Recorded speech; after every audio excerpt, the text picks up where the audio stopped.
하나님 말씀 우리 마가복음 4장 1절부터 보시겠습니다. 4장 1절 예수께서 다시 바닷가에서 가르치시니 큰 무리가 모여들거늘 예수께서 바다에 떠 있는 배에 올라 앉으시고 온 무리는 바닷가 육지에 있더라. 이에 예수께서 여러 가지를 비유로 가르치시니 그 가르치시는 중에 그들에게 이르시되 들으라. 씨를 뿌리는 자가 뿌리러 나가서 뿌릴새 더러는 길가에 떨어짐에 새들이 와서 먹어버렸고 더러는 흙이 얕은 돌밭에 떨어짐에 흙이 깊지 아니하므로 곧 싹이 나오나 해가 돋은 후에 타서 뿌리가 없으므로 말랐고 더러는 가시떨기에 떨어짐에 가시가 자라 기운을 막음으로 결실하지 못하였고 더러는 좋은 땅에 떨어짐에 자라 무성하여 결실하였으니 30배나 60배나 100배가 되었느니라 하시고 또 이르시되 들을 귀 있는 자는 들으라 하시니라. 오늘 우리 4장의 내용은 천국을 이루시는 성자 하나님이라고 하는 4장과 5장 내용 중에 첫 번째입니다. 천국의 비유를 통해서 증거하시는 내용을 우리가 확인하게 되어지는데요. 일단은 천국을 이루려고 한다면 천국 백성이 있어야 되니까 천국 백성에 대한 것을 3장 31절서부터 이렇게 우리 전에 끝이 났어요. 그때 예수의 어머니와 동생들이 와서 밖에 서서 사람을 보내어 예수를 부르니 무리가 예수를 둘러 앉았다가 여짜오되 보소서 당신의 어머니와 동생들과 누이들이 밖에서 찾나이다. 대답하시되 누가 내 어머니이며 동생들이냐 하시고 둘러앉은 자들을 보시며 이르시되 내 어머니와 내 동생들을 보라. 누구든지 하나님의 뜻대로 행하는 자가 내 형제요 자매요 어머니이니라. 이미 4장에 씨 뿌리는 자에 대한 비유에 많은 그 전제가 있는 성경을 우리가 지난 시간에 확인이 되어진 거예요. 그런데 이제 4장으로 넘어가면서 뭐 우리가 이제 그 절도 바뀌고 하다가 보니까 3장하고는 전혀 상관없는 이야기처럼 생각하기가 쉽습니다. 근데 어떤 문장이고 앞에 문장하고 연결되지 않는 문장이 없죠. 그냥 우리가 그런 어떤 관계가 어떤지에 대한 거는 끊임없이 살펴봐야 될 필요가 있는데 지금 4장의 첫 번째의 이야기가 천국의 비유를 통한 증거로 해서 1절로부터 34절로 되어져 있고요. 그 다음에 이제 씨 뿌리는 비유로 증거 내용이 1절로부터 20절까지 소개가 되어집니다. 자, 우리는 신천지에서 제일 그 들먹이는 것이 이 천국의 씨 뿌리는 거에 대한 예화를 들어가면서 자기네는 옥토밭에 떨어진 씨이고 그리고 한기총을 중심으로 한 칼빈주의 후손들은 전부 싹군 신자라고 이렇게 왜곡을 갖다 하고 있거든요. 그러니까 우리가 성경에 대한 내용을 제대로 파악이 안 되면 그 사람들이 이야기하는 것에 그런가 이렇게 귀를 기울일 수밖에 없어요. 근데 안타깝게도 이제 그자들에 대한 이야기를 상대적으로 이걸 갑론을박하기에는 시간이 너무 아깝죠. 우리가 세월을 아껴야 되는데 그렇게 성경도 모르고 성경관도 다르고 인식론도 다르고 성령론도 다르고 교회관도 다르고 이런 자들하고 그걸로 싸움을 할 이유가 없어요.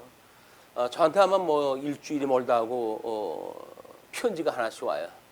신천지에서 뭐 목사님 회개하고 뭐 신천지 교리를 갖다 받으라고 이야기하던데,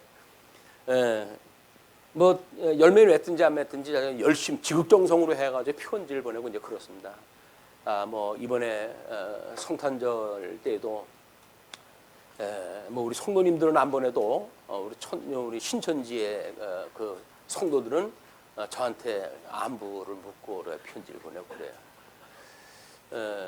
그 뭐 인간적으로 보게 되면 우리 교회보다 나은지도 모르겠어요. 근데 그 사람들의 그 논리라든지 뭐 논리랄 것도 없지만 이단 교리가 논리가 어디 있겠습니까? 그냥 지네들 하고 싶은 얘기 하는 거니까. 그래서 우리가 이 씨 뿌리는 비유에 대한 것이 그저 뭐 예수님이 할 일 없으셔가지고 지금 이렇게 뭐 만화 같은 이야기 하는 게 아니잖아요. 지금 예수님이 이 말씀을 하셨다고 한다면 예수님이 다른 말씀을 하실 때에 너희들이 율법과 선지는 곧 나에 대해서 증거한 거라고 그랬고 그거라고 했다고 하면 구약 성경을 들어가지고 지금 이 씨 뿌리는 자에 대한 비유를 이야기하는 거고 하나님 나라에 대한 이야기하는 것이 너무나 뻔한 이야기 아닙니까? 그러면 천국 이 구약 성경에서는 하나님 나라를 뭐라고 설명이 되어졌지? 이걸 이제 우리가 배워야 이걸 우리가 파악이 되어져야 예수님이 그래서 이런 예화를 했구나. 이제 그 뭐 씨 뿌린 자에 대한 비유가 10절로 20절까지 이제 그 예수님이 다 또 설명을 이걸 풀어서 해줘요. 그렇기 때문에 우리가 이 주석학자들은 그 예수님이 설명했던 그 부분을 중심으로 해가지고 이것이 예수님이 우리한테 하나님 나라에 대한 걸 설명한 것이다라고 이야기하는 선에서 그치고 맙니다. 근데 이거는 역사적 배경에 대한 설명이 안 되는 거예요.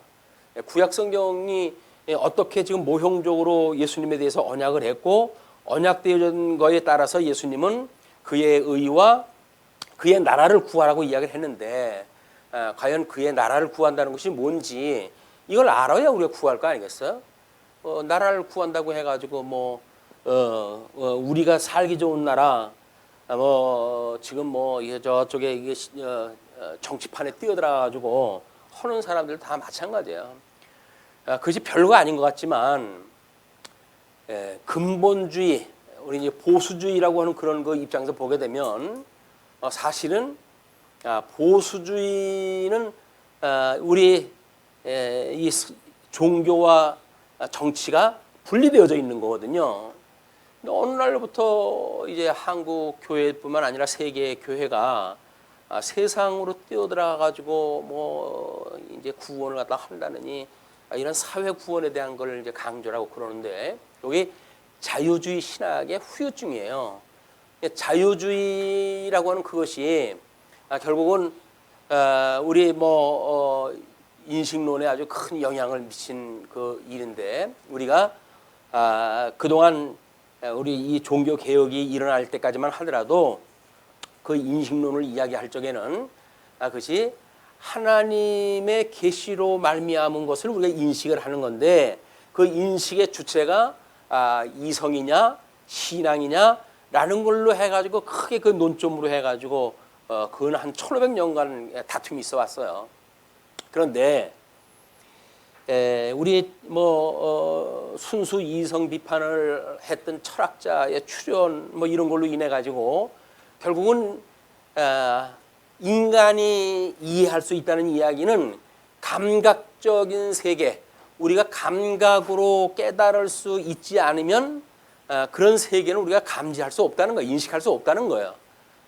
그렇게 철학이 이야기를 했는데 신학자들이 그들의 하수인이 돼가지고 결국은 그 논리를 따라가게 되어집니다. 그 이야기는 뭐냐면 신적 계시, 초월 자연, 이 자연을 뛰어넘은 계시, 그 계시를 몰라요. 그걸 부정을 하는 거예요. 그리고 그러니까 이제 자연 우리 과학자들이나 마찬가지로 이 세상에 사람들이 감지할 수 있는 걸 가지고 인식할 수 있다고 하는 대전제를 가지고 신학에 접근이 되어지고 그러다 보니까 그러면 하나님이 지금 뭐 계시지 않는다고 한다면 인간이 자율적으로 뭔가 이 신앙에 대한 그동안 우리가 지켜왔던 기독교에 대한 거를 우리들이 열심히 해야 되지 않겠느냐라고 하는 걸로 바뀐 거예요. 이제 인간의 이 생각들이. 그건 뭐 우리 철학도 마찬가지 아닙니까? 이게 우리 뭐 천상계에 대한 개념이 전혀 없습니다. 지금 기독교에서 천상계의 이야기를 하는 데가 없어요. 어떤 목사님이 전화를 가지고 근데 그 개혁교회 목사님들하고 뭐 연구하는 걸 갖다 발표하고 뭐 이렇게 할 때 들어보게 되면 천상계에 대한 거를 전혀 이야기를 하지 않은데 이 이유가 뭡니까? 라고는 질문을 갖다 해요. 왜 그럴까요? 천상계가 그 사람도 없는 거예요. 해 아래 넷째 날 만들어 놓은 해 아래를 기준으로 해가지고 기독교도 타종교도 있는 거지 그걸 뛰어넘은 세계가 없다고 보여지는 거니까 그 사람들이 보는 세계는 이 과학이 보는 세계하고 똑같은 범주 내에서 있는 거예요. 신학이. 이거로부터 이제 그건 한 19세기부터 시작이 되어졌으니까 한 200여 년 동안 이 세월이 지나오면서 결국은 그게 만연해졌어요. 옛날에는 근본주의라고 해가지고 정치에 대해서는 신경도 안 쓰던 양반들이 그 다음에 이제 신학을 공부하니까 신학이 공부를 허물할수록 어떤 걸 공부하게 될까요? 그 왜곡되어진 신학을 공부할 수밖에 없잖아요. 그러니까 공부를 열심히 하면 열심히 하는 것만큼 이 신학에 대한 것이 왜곡되어진 신학을 공부할 수밖에 없는 거예요. 그래서 요즘 젊은 세대가 결국은 공부하는 것이 신학교에서도 젊은 신학자들에 의해서 이제 이 진리가 선포가 되어지고 그러는데 거기서 공부한 사람들이 과연 목사가 되고 이 복음을 교회 성도들한테 알린다고 했을 때 과연 어떤 복음을 가르칠 건가? 이건 뭐 보지 않아도 뻔한 거예요. 이미 사조 자체가 200년 동안 이미 점점 더 굳어져가는 사조이기 때문에 그걸 뛰어넘을 방법이 없어요. 그걸 뛰어넘을 수 있는 방법이 다시 성경으로 돌아가야 되는데 성경을 돌아가자고 하면 성경관 자체가 이제 꼬여버린 거 아니에요. 그래가지고 뭐 고등비편을 갖다 하고 이게 성경을 비판적으로 자기네들이 해가지고 자기네들이 전부 성경을 조각조각 내가지고 이제 분석을 하고 그렇습니다. 성경은 하나의 하나님의 말씀인데 그 말씀을 인간이 전부 조각을 내가지고 뭐 이러쿵저러쿵 이야기했다 하니까 성경 전체가 하나님 말씀으로 어떤 논리적인 걸로 해서 생명의 말씀으로 우리한테 전달되어지는지 이걸 기대할 수가 없는 거예요. 모르긴 몰라도 지금 청년부 정도만 되더라도 앞으로의 신학의 세계는 어쩔 수 없이 하나님이 없다고 하는 그런 신학을 공부할 수밖에 없어요.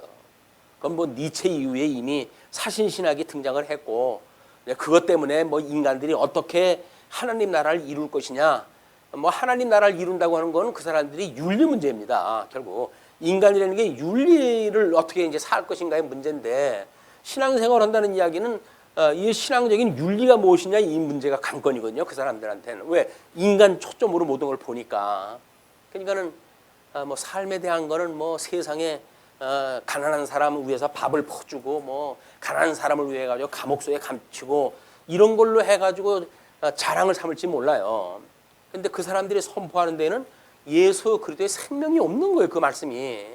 그런데 이런 논리를 따라서 공부하지를 않고 아니 뭐 인터넷에 뭐 어디고 지금 들어가면은 이 하느님 말씀 안 가르칠 데가 없잖아요. 다 공부할 수가 있어요. 근데 그 공부를 갖다 한다는 것이 적어도 이 우리 보수 중심의 목사님의 강론을 들으면 그나마도 십자가의 도를 이야기하고 하지만 아마 자유주의의 그 물을 먹은 이런 그 교회에서 이야기하는 거는 전부 사회 이야기합니다. 정치 이야기하고 전부 그 얘기지 신앙에 대한 이야기가 없어요. 그 큰일 났어요. 우리 청년부들 뭐 바빠가지고 공부할 시간은 없고 이러다 시간 지나가게 되면 이제 귀신 신하라 까막는 같은 소리나 듣고 이렇게 하다가 이제 끌려갈 텐데 마귀에게 끌려갈 텐데 그런데 하나님께서 은혜로 우리를 붙들어 주시지 않으면 세상이 바쁜데 어떡합니까? 세상의 걸 더 해야지. 근데 과연 그럴까요? 세상의 일이 우리들의 삶의 목적일까요? 그것이 아니라 참 진리가 무엇인가를 배우는 것이 인생의 목적이라고 하는 것이 우리가 끊임없이 반복되어져 가지고 강조되어지는 이야기인데 그거를 등한시하는 순간 우리는 과정 논리에 빠져버리게 되고 현실에 빠져버리게 되고 현실에 빠져버리게 되면 현실적으로 내가 어떻게 해야 될 것인가 라고 하는 인간론밖에 없어요. 여기는 실론이 없어요. 자, 우리 예수님이 다른 이런 이야기를 다 했어요. 근데 이거를 끝에 보니까는 뭐라고 말씀하셨다 하시냐면 그 9절에 들을 귀 있는 자는 들으래요. 아니 기껏 그 예화를 갖다 들으시면 뭐 들을 귀가 있는 사람은 들으라고 그러실까? 그냥 속 시원하게 그냥 이야기를 해주시지. 그러니까는 일단 거기서 이제 뭐 많은 대중들한테 교육하는 게 끝났어요. 그래 놓고 10절로부터 20절까지 보시게 되면 그 비유는 기업에 참여할 자들을 위함임을 가르치시게 되어지는데, 예수께서 홀로 계실 때에 함께 한 사람들이 12 제자와 더불어 그 비유들에 대하여 물으니, 제자들이 대중들이 많은데 물어보면은 그 뭘 소위 뭐라고 그럽니까? 낯이 팔리잖아요. 낯이 팔려요. 제자들이 쟤네들 뭐 모르는 거 우리하고 똑같네. 이런 그 소리를 가지고 들으니까 많은 사람들이 있을 때를 묻지를 않고, 이제 예수께서 홀로 계실 때에 함께한 사람들이 12 제자와 더불어서 그 비유들에 대하여 물어요. 자꾸 물어야 돼요. 모르니까 물어야 되는 거예요. 체면이 어디서 진리를 갖다 아는데 물어야 되는데, 예수님께서 이렇게 대답을 하십니다. 하나님 나라의 비밀을 너희에게는 주었으나 외인에게는 모든 것을 비유로 하나니. 이거는 지금 예수님이 이 말씀하신 건 뭐예요? 비유로 한 건데 그 비유가 하나님의 비밀이기 때문에 그렇다는 거예요. 비밀이기 때문에. 그럼 하나님의 비밀이, 아니 왜 이 예수님이 지금 말씀으로 나타나는데 그게 비밀일까? 그 이야기는 구약 성경에 이야기했던 그 하나님 나라의 의미를 모르게 되면 예수님이 아무리 와가지고 뭐 설명을 했다 해도 모르는 거예요, 이게. 그때 뭐 누구 선지자도 그렇게 이야기를 했어. 뭐 아무개도 그렇게 이야기를 했어. 그렇게 되어지기 때문에 예수님이 정말 구약 성경에 언약되어진 메시아라고 하는 걸 알아볼 수가 없고, 메시아인 줄 모르고 구원받을 방법이 없는 거예요, 이게. 그러니까 거기서 이제 이는 그들로 보기는 보아도 알지 못하며 듣기는 들어도 깨닫지 못하게 하여 돌이켜 죄 사함을 얻지 못하게 하려 함이라. 아니, 예수님이 이렇게 인자가 온 것은 죄인을 구원하러 왔다라고 말씀하신 분 아니에요. 그런데 지금 이 말씀은 뭐예요? 또 그 말씀을 다시 물었던 사람들, 즉 예수님과 함께 있는 자들이 아니고 다 떠난 자들, 이런 자들에 대해서 예수님이 이야기하기를, 그런 자들은 비밀을 하나님께서 이제 감춰가지고 안 준다는 거예요. 그게. 그러니까 그들로 하여금 오히려 보기는 보아도 알지를 못해요. 우리가 이제 아까 들어도 깨닫지 못한다고 이야기를 했잖아요. 듣기는 들어도 깨닫지 못한다고 그랬잖아요. 그러니까 들을 귀가 있다는 이야기는 깨달음이 있어야 되는 거예요. 그걸 우리가 귀에 할례를 받았다, 마음에 할례를 받았다, 이렇게 표현했다 하는 겁니다. 하나님의 말씀을 듣고 깨달음이 없다는 이야기는, 우리는 뭐 우리 다 머리가 있는 사람들인데 특별히 요즘 뭐 젊은 세대들이야 뭐 아주 그 좋은 학문들을 얼마나 공부를 갖다 많이 했습니까? 그러니까는 머리는 뭐 아주 빠삭하게 돌아가는지 몰라요. 그러니까는 말귀를 잘 알아듣죠. 그래서 깨달음이 없어. 이렇게 이야기가 또 하면 깨달음이 없는 거야. 그리고 이렇게 이야기했다 했는데요. 이야기가 무슨 뜻입니까? 라고 이야기하게 되면 뭐 10절서부터 이제 예수님이 그렇게 설명한 거를 또 대답을 하겠죠. 근데 그것이 깨달음에 의해서 나온 얘기가 아니라 그냥 문장에 대한 이해 수준에 그치는 거예요. 그러니까 주지주의라고 이야기를 합니다. 인식을 했다 할 때 인간이 주지주의적인 것, 어떤 이성으로 받아들이고 이성적으로 이해하는 것을 진리에 우리가 거한다라고 착각을 갖다 하는 거예요. 그것이 아니다. 또는 뭐 이제 그런 시대가 지나가게 되면 이제 주종주의자들이 등장하다 하죠. 그래서 계몽주의 시대가 끝나고 낭만주의 시대가 오게 되면 사람들이 정적인 게 이제 그리워지는 거예요. 그러면 계몽주의 시대 때 하도 이론적으로 해가지고 뭐 사람들을 가르친다고 해가지고 난리를 갖다 치고 그랬으니까 사람들이 이성적인 교육에 진력이 나요. 그래서 뭔가 좀 이렇게 내 감정을 좀 촉촉하게 해줄 말이 필요한데 라고 이야기했을 때 낭만주의가 출현을 다 하는 거예요. 낭만주의가 와가지고 뭐 얼마나 아름다운 그런 뭐 문학이 발달하고 그럽니까? 이제 그런 걸로 인해 가지고 결국은 신학이 철학 밑으로 들어가게 되면 결국은 그런 감정을 갖게 되는 거예요. 예수님 하면 뭐가 뭐 말씀을 드릴 때 깨달아야 된다 그러는데 뭐 가슴이 뜨거워진다든가 이렇게 해가지고 그것이 마치 성령의 충만함을 받은 걸로 오해를 했다 하고, 우리 방언을 갖다 하는 사람들이 이제 거기에 취하는 거거든요. 말씀을 아무리 들어도 모르겠는데 베란간 어느 날 방언이 터졌네. 방언이 터져가지고 신비한 체험을 갖다 했잖아요. 이것 봐, 이게 예수 믿는 거지 라고 해가지고 성경을 하나도 모르는데 신비적인 일에 빠져가지고 자기는 예수 믿는다고 이야기를 하니까 이게 주종주의적인 거란 말이에요. 하나님의 말씀은 전 인격적으로 우리가 믿어지는 거기 때문에 그렇게 어떤 그 가슴이 뜨거워지는 걸로만 해결이 안 되고, 그렇다고 해서 머리가 냉철한 걸로만 되어지는 것도 아니다. 전 인격적으로 이제 이것이 우리한테 깨달음이 주어져야 되는데, 예수님께서 이렇게 이야기를 하십니다. 또 이르시되 너희가 이 비유를 알지 못할진데 어떻게 모든 비유를 알겠느냐. 이 비유를 모르는데 어떻게 다른 비유인들을 알겠느냐, 그 이야기예요. 그러면 지금 이 비유라는 것이 과연 아주 기본적으로 알아야 될 만한 거라는 거 아닙니까? 그게 이제 우리가 구약 역사에서 그걸 깨달음이 와게 되는 거예요. 이제 그는 배경이 무엇인가를 이제 알게 되어지는 겁니다.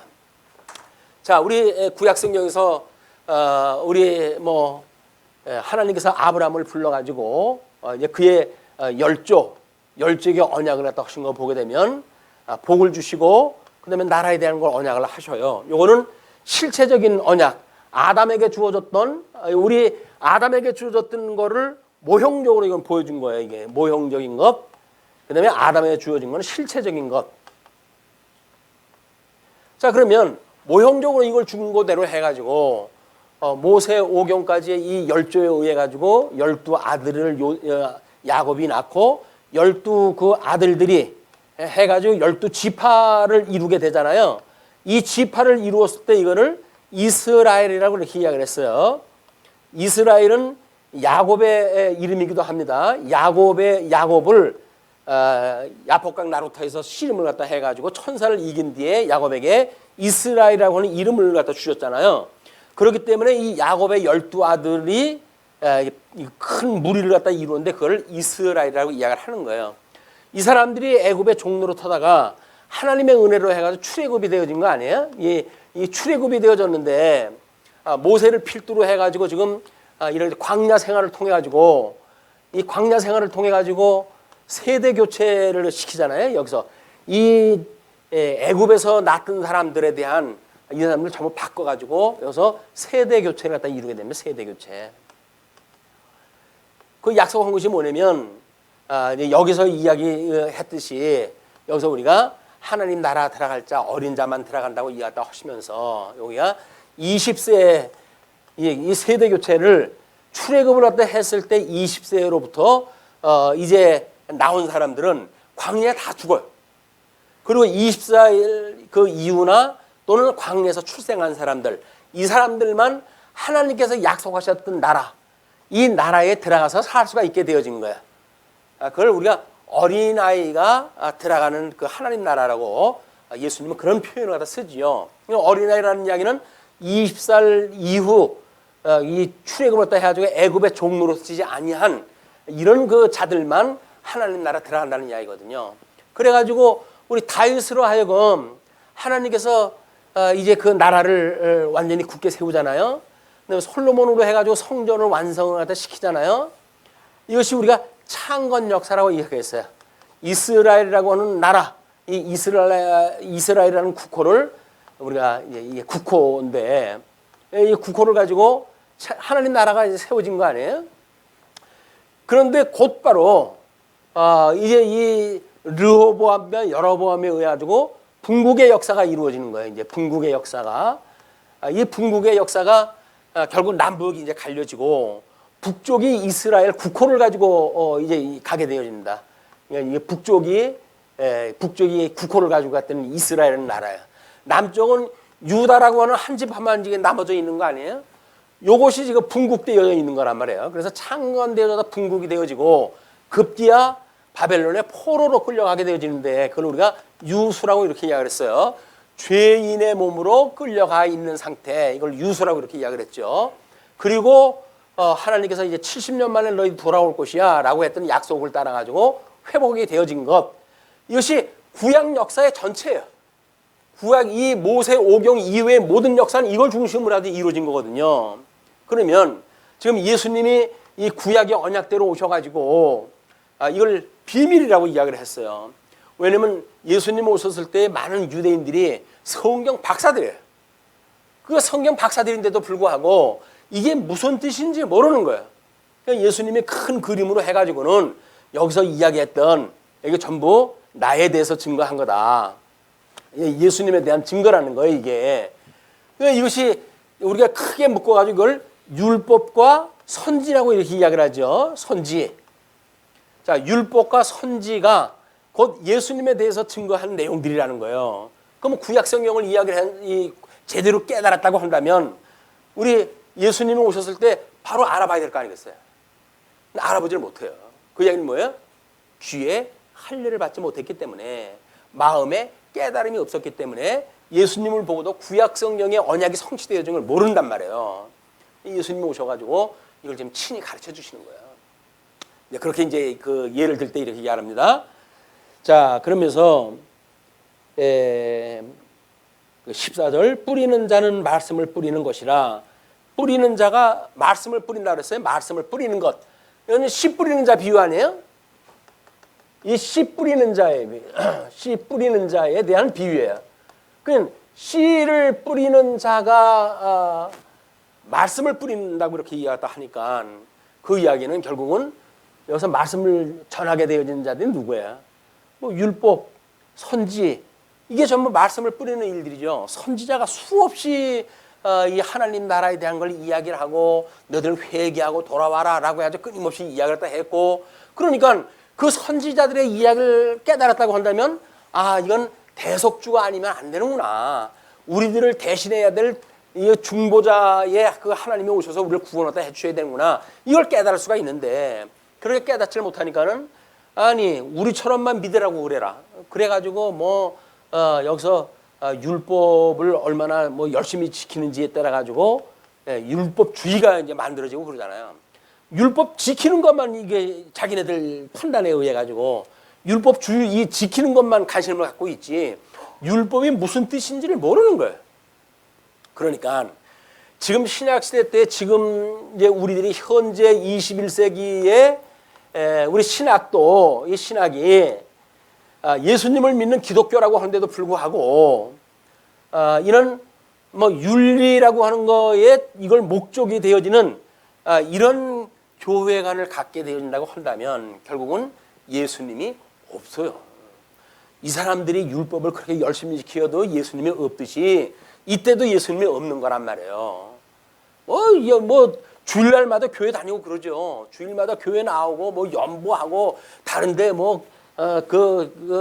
전도하고 뜨겁게 일합니다. 뜨겁게 해요. 이 사람들만큼 뜨겁게 했으려고요? 그렇지만 나도 열심히 해요. 열심히는 하는데 이걸 우리 성경에서는 그렇게 이야기하다 하지만 우리들한테 이렇게 하나님께서 하시는 우리들의 이런 성결하게 하시는 일들 이런 건 있는데도 불구하고 이거를 주관하시는 주관자의 능력을 이 사람들이 부정하는 것, 이때가 말세에 온다고 그랬어요. 신약 성경에.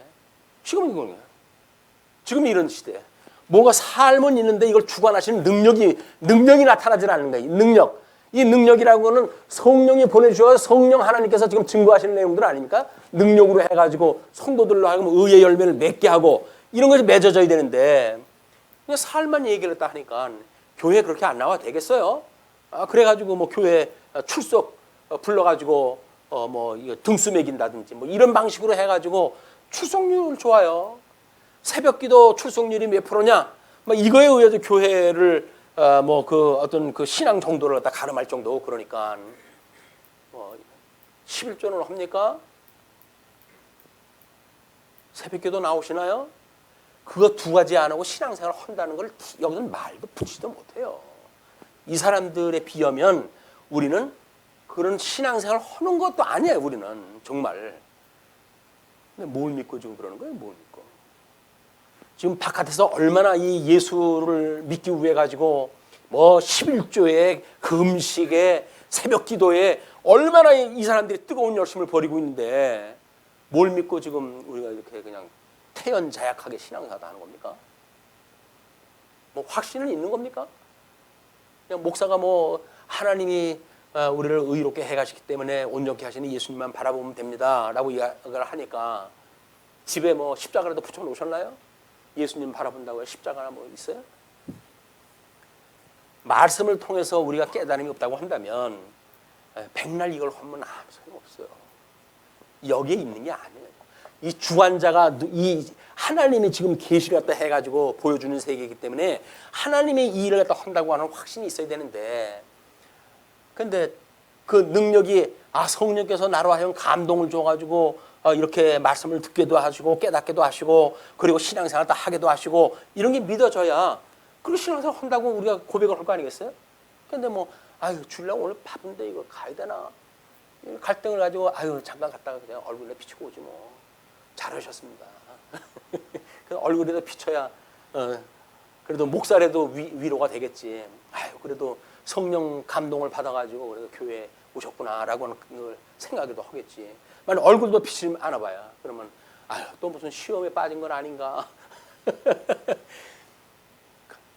우리 겉을 봐가지고 몰라요. 성도들의 외부를 갖다 외향을 갖다 봐가지고 모르는 거예요. 그 중심에 뭘 품고 사느냐가 중요한데 우리가 과연 예수의 마음을 가졌는지, 예수님과 함께 세례를 받아서 예수님과 한 몸을 이루었다고 하면서 예수님의 마음을 가지고 살아가는지, 아니면 그냥 예수님은 그냥 머리로 해가지고 믿는 것뿐이고 그리고 뭐 예수님은 내 마음에 왜 계십니까? 이렇게 생각해도 하게 되면 예수님 믿는 게 아닌 거예요. 예수님 믿는다는 이야기는 예수님하고 우리 연합되어졌다는 이야기고, 연합되어졌다는 이야기는 예수님과 제가 한 몸을 이루어서 나는 죽고 웃고 내 안에 그리스도가 산다는 이야기인데, 내 안에 그리스도가 살면서 우리의 삶에 그 정도를 섭려오신다고 한다면 정말 계신지 안 계신지 끊임없이 우리가 의심을 하도 할 만하잖아요. 주님이 계실까? 계신데 나를 갖다 이루실 수 있어? 이런 의심이 들어야 될 거 아니겠어요? 근데 뭐 자유롭지 뭐. 부모 눈을 피해가지고 우리가 독립해서 사는 게 얼마나 행복합니까? 뭐 대학교 들어가면 뭐 바로 그냥 독립하겠다는 거 아니에요? 요즘 왜 이제 단독 세대들이 많아지는 이유가 전부 홀로 살겠다는, 홀로 살겠다. 주님의 몸된 이 교회를 통해 가지고 교회라고 하는 이런 어떤 무리, 성도, 거룩한 무리라고 하는 것하고는 다르게 혼자 살고 싶은 거 혼자. 왜? 간섭받기 싫거든요. 잔소리 듣기 싫거든요. 그럼 혼자 살고 싶은 거예요. 부모한테 뭐 있으면 뭐 좋은 소리 듣겠어요. 왜 그러냐 저러냐 해가지고 이야기 들으니까 에이 저 꼴배기 싫어가지고 내가 독립해야지. 독립하는 거예요. 방 하나 얻어가지고 하면 뭐 거기 귀신이 일어나는지 뭔지 뭐 다른 애 압니까? 그냥 버벅거리를 갖다 해놓고 살아도 간섭하는 사람 아무도 없고, 특히 뭐 남자들은 그런다 그러는데 일주일 내내 이부자리도 안 펴가지고 그냥 이렇게 굴담처럼 돼 있어가지고 아침에 쏙 빠져나온 자리, 저녁 때 그 자리 쏙 들어가다. 동굴 생활을 동굴 생활. 완전히 원시로 돌아가서 동굴 생활을 또 하는. 이게 지금 현대인들의 편의주의, 이 실용주의, 여기 빠져지는 이 덫이에요, 덫. 편하다 하는 데가 말세의 증세입니다. 편하다 할 때 주님께서 오신대요, 이제. 이거 살기, 아이고, 이 정도면 좋다, 편하다. 라고 할 때 주님이 오신대요. 주님이 오실 때 우리가 아무것도 준비 안 해놓고 있다고 한다면 기름 준비 안 했던 미련한 다섯 친구처럼, 그 처녀처럼 우리는 예수님 오셨을 때 다른 사람한테 야, 나 기름 좀 나눠달라고 이제 목을 맬 거예요. 근데 그 슬기로웠던 다섯 처녀도 그걸 나눠줄 수가 없어요. 야, 넣어주다가 나도 모자란다. 나가서 저 시장 가서 사든지 빨리 해라. 자꾸 나한테 졸다가 시간 보내지 말고 빨리 사. 간 뒤에 이제 예수님 오시게 되고 문이 닫히는 거예요. 자, 그러면 일단 예수님의 예를 갖다 먼저 듣습니다. 말씀이 길가에 뿌려졌다는 것은 이들을 가리킴이니, 곧 이들이라고 하는 것은 설명이 곧 말씀을 들었을 때에 사탄이 즉시 와서 그들에게 뿌려진 말씀을 빼앗는 것이요 라고 하는 거는 예수님이 해석한 이야기예요. 해석한 이야기. 역사적인 배경은 뭔지 예수님이 설명을 안 해요. 그냥 배경 없이 그냥 그 설명만 하시는 거예요. 그러니까 길가에 뿌려졌다는 것 하나 하고 또 이와 같이 돌밭에 뿌려졌다는 것은 이들을 가리킴이니 곧 말씀을 들을 때에 즉시 기쁨으로 받으나 그 속에 뿌리가 없어 잠깐 견디다가 말씀으로 인하여 환난이나 박해가 일어나는 때에는 곧 넘어지는 자요. 또 어떤 이는 가시떨기에 뿌려진 자니 이들은 말씀을 듣기는 하되 세상의 염려와 재물의 유혹과 기타 욕심이 들어와 말씀을 막아 결실하지 못하게 되는 자요. 예수님 오셨을 때 그 상황을 우리가 그대로 이제 생각을 갖다 해보세요. 좋은 땅에 뿌려졌다는 것은 곧 말씀을 듣고 받아 30배나 60배나 100배의 결실을 하는 자니라.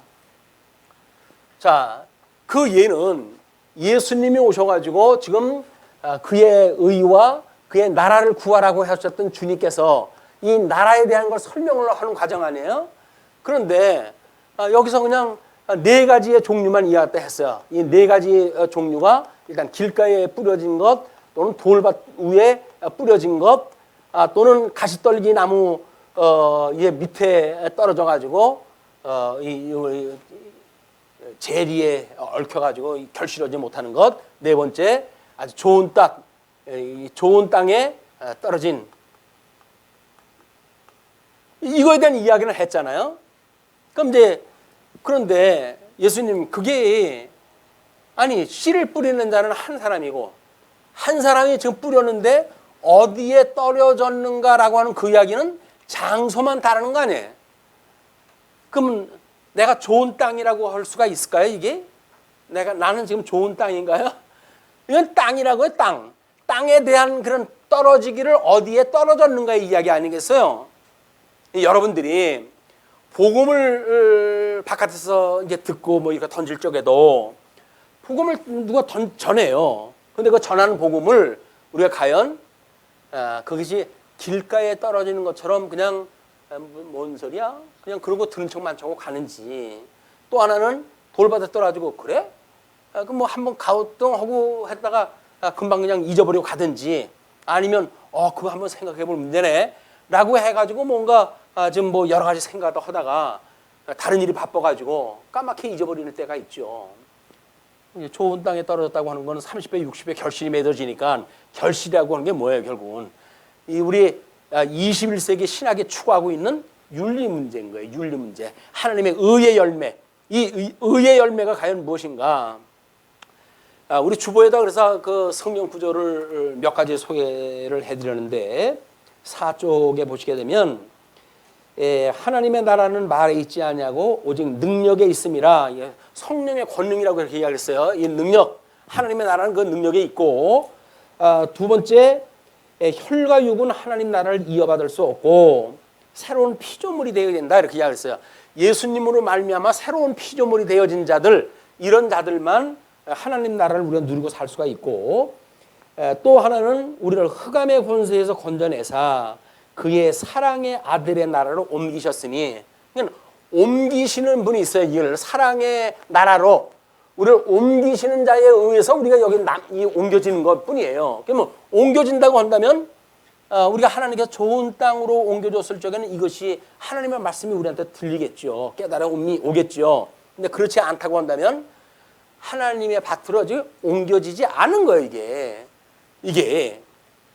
자, 그래서 이제 구약의 역사적 배경을 보게 되면 창건이 되어졌을 때 다윗과 솔로몬이 있을 때에 뭐 40년, 80년 동안 나라가 얼마나 이제 부흥을 하다 했어요.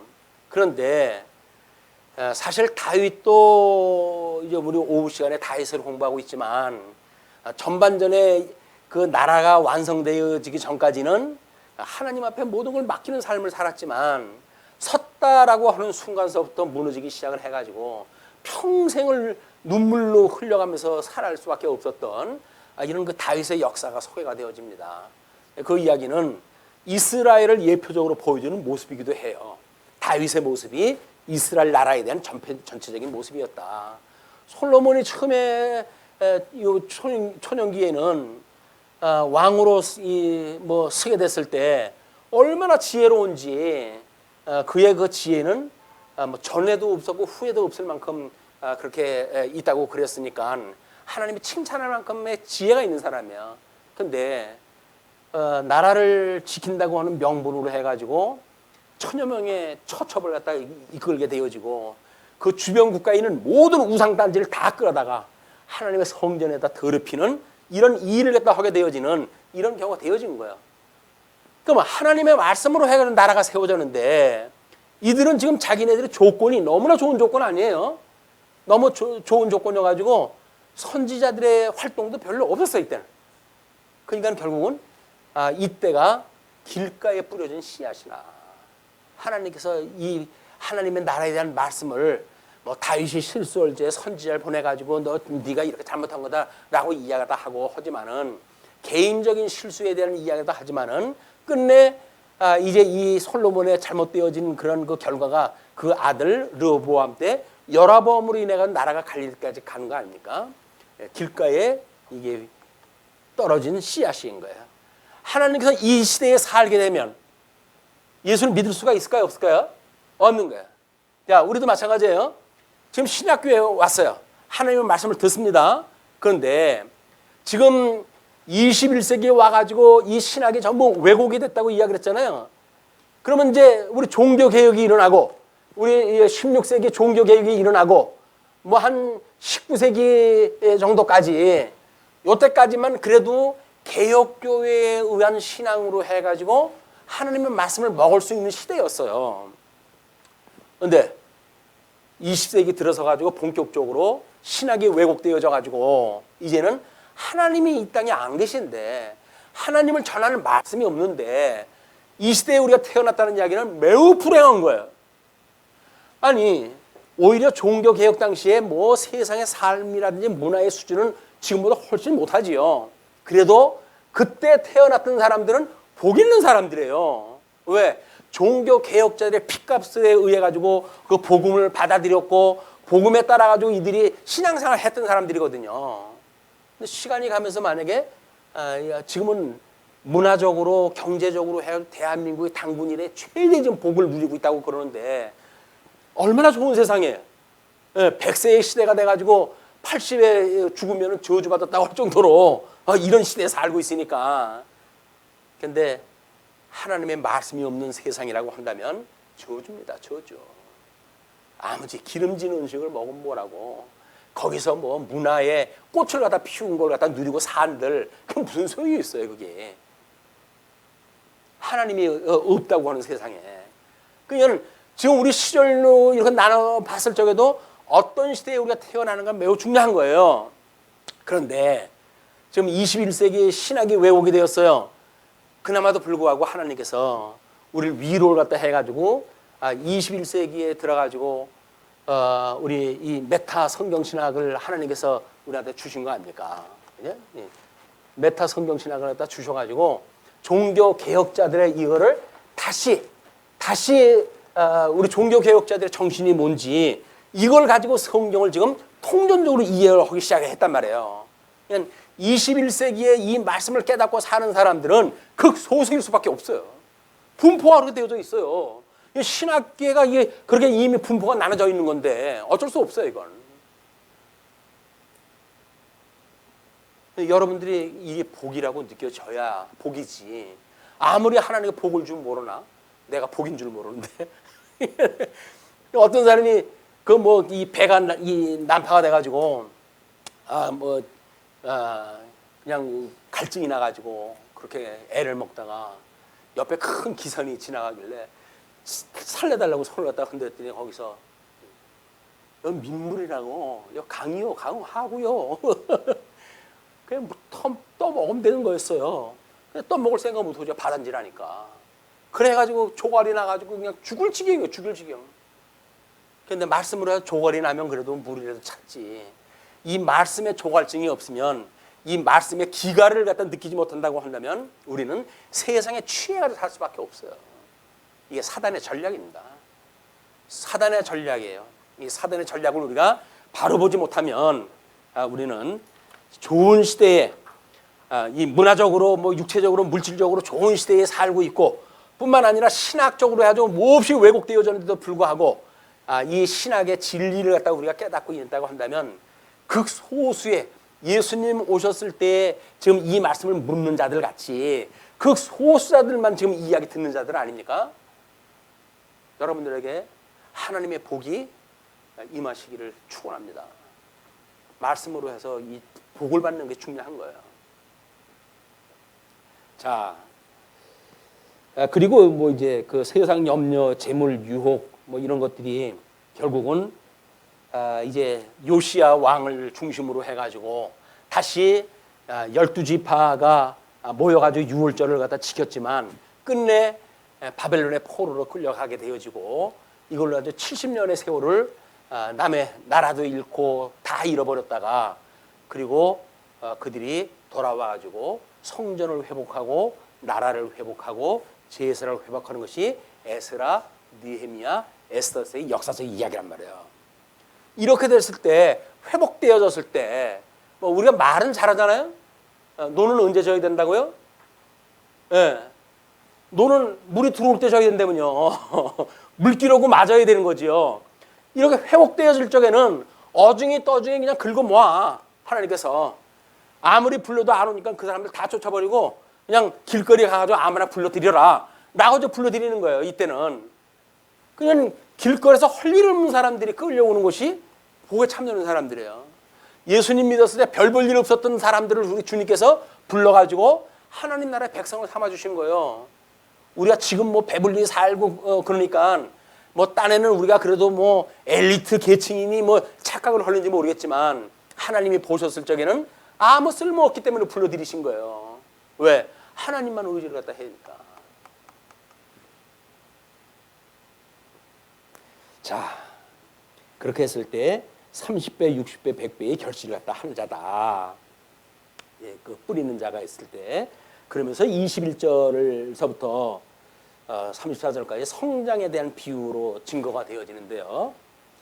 먼저 21절로 25절 등불을 등경 위에 두면 드러내려 함이라고 이렇게 가르쳐집니다. 그 빨간 글씨로 쓴 거는 제가 설명을 하지 않더라도 한 번쯤은 일독을 하시면 좋겠어요. 예, 한번 그래도 공을 들여가지고 해놓은 거니까 주워 그냥 버리지 마시고 그래도 참고 갖다 하시고 뭐 성탄절 쪽에도 모처럼 그 하나씩 전부 해가지고 가져가서 전도 좀 하시라 그랬더니 책상에서 다 그냥 두고 가는 거예요. 뭐 널린 게 전도지인데 뭐 이거이 뭐 됐습니까? 우리 부여로운 것이 복이 아니라 이 부여로운 데 살기 때문에 귀한 걸 모르게 되어지는 불쌍한 시대에 우리가 살고 있는 거예요. 귀한 걸 몰라요. 귀한 걸 몰라.